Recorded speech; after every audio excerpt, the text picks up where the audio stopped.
Hey everybody, welcome back to another Diecast review. Today we are taking a look at our second new next-gen race win of the year. Technically it came out at the same time as another one, but this is just going to be review number 2. This is Chase Briscoe's first career win from Phoenix in the spring. So it is Mahindra Tractor's Ford Mustang, and we'll go ahead and take a look at it here, but it is the Elite version as well. So we're going to start over here. You can see we've got standard finish. We got the race win sleeve here that kind of is an extra piece. You can see we do have the Elite box here, so just standard Elite box with the sleeve over the top. Now, the sleeve I slide over there just so it looks good for pictures, but actually what you can do is it's supposed to slide back here like this. Then the tab goes in the top of the box flap. Let's see here, almost in there. It didn't quite go in right. There we go. And then it's latched. So just like that, it's all set and good to go. You can see one of 396 for the Mahindra Tractor's Phoenix Win 2022 Mustang, and that is for the Elite version. So that is our box. Thank goodness we won't have this box for more than this year because I hate it.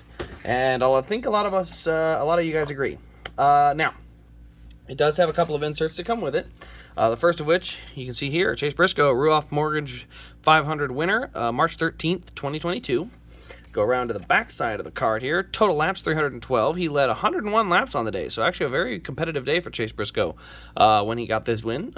Really actually ran well towards the end of the year as well. And, yeah, overall, Phoenix seems to be a track that he's going to be very good at for a very long time. So do not be surprised if he ends up finding a way to win a championship there. It also does come with a race win sticker. Here you can see the black and white race win sticker there. And the one other thing I do have for this one is the raced event pin. You can see the Ruoff Mortgage 500 at Phoenix Raceway. It's a double-pronged pin, but it does have the official event pin there. You can actually pick those up at rasdiecast.com. You can see I do have a bunch of them pins available, so they are a great addition to any race win, especially guys that when they get their first win and putting that pin with it's kind of just a neat thing to do. But anyway, that will pretty much wrap up the first section. We'll talk about one more thing that comes with it here in just a moment. But for now, let's go ahead and take a look at this diecast. So down the left side, you can see we've got these kind of gray stainless steel looking wheels here. You can see a little bit of confetti on the front. You can see carbon fiber down on the splitter. There's our number 14. You can see the exhaust is on that whole rocker box is carbon fiber. Mahindra Tractor's High Point. We got Chase Briscoe up there on the name rail. Number 14 up there on the roof along with the confetti. There you can see those roof flaps popping open. We got Briscoe on the front windshield forward and then the air vent. And you go to the back and it says Briscoe across the rear, but can't really see with all the vents. DIN number is 134. We got Mahindra Tractors on the deck lid and also on the rear bumper. You can see it's got a very, very tall spoiler. So they did correct the height of this part back here. The spoiler should actually be about as high as that black spoiler in the back. The clear part is definitely still way too tall. This thing needs to get cut down significantly.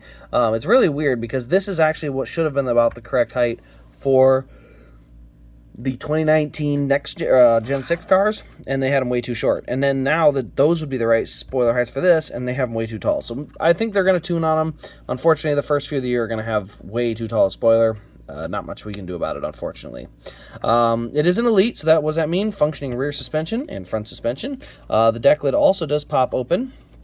Fuel cell is in the rear. It's kind of hard to see because the deck lid is such a small piece now. It's hard to really see past it to see what's down inside. Right side of the car, a little bit of confetti there. We got Rush Truck Center's High Point. You can see the carbon fiber down there, number 14. Chase Briscoe, same on the rims there. And once you get back around to the nose, a couple little pieces of confetti, but otherwise pretty darn clean. We can go ahead and pop open the hood on this one. It is a next-gen Elite, which unfortunately means not a ton of detail. So you can see the blue valve covers here. You can see our air filter, a couple of vents here, and then you can see actually there's little holes there for the plug wires, but we do not have plug wires. So unfortunately, detail-wise, pretty lacking. So that's the end of the hood. Now let's go ahead and flip it underneath. Here's something that you'll notice right off the bat. What is good? What is going on here? You can see the tires. We have dirt tires. Not sure how that happened, but we have all dirt tires here on this car. Now, the reason I wanted to point that out early on is because, if I can get this picked up, there we go. It also does come with a set of 4 regular pavement tires from Goodyear. Or Goodyear. It's not from Goodyear. We know what we're trying to say. But anyway, so yeah, it does have 4 new tires, so you can go in and swap these for the correct tires so you don't have the dirt tires on there, but you will have to try and get them off the rim. Could be a little bit of trouble, but it's, I don't know, I don't think it'll be too bad. But yes, that is something that's definitely worth noting, is that this car will come with those so that you can change these tires out, because they definitely did not get the right tires on this car when they released it. But at least the good news is they're trying to fix it by putting these on. You know, the Denny Hamlin, they had a non-chewed-up tire, and they sent the chewed-up tire later, and so there's, you know, different situations where that kind of stuff will happen from time to time. But anyway, guys, that'll pretty much wrap up the review on this diecast. Let me know your thoughts in the comments below. Also, you can check this out at rasdiecast.com. This one is actually on its way out. For those of you that are in the live streams from time to time, you guys will know when I'm talking to A-Shock. I can't remember his full name. I know his full actual name, because I'm shipping it to him, but it's A-Shock 26, I think. There's a 26 in there, or A-Shock Creative, something like that. I know parts of the name, but I can't put it all together. I know his logo is blue, and I know there's a 26, I think, and I know he's an Elliott fan, or I think he's an Elliott fan. So anyway, guys, this will be heading out his way, so wish him I guess congratulations for this pickup, because it's definitely a pretty cool one. He didn't have a pin though, so maybe you guys need to talk him into getting a pin, because that's definitely something that I think is a good addition. So anyway, guys, that'll wrap up this review. Let me know your thoughts in the comments. Also, turn on the bell and subscribe for more diecast content. We got a couple of other new arrivals to show off today, but this has been Race Grace. Thanks for watching, and we'll see you in the next diecast review.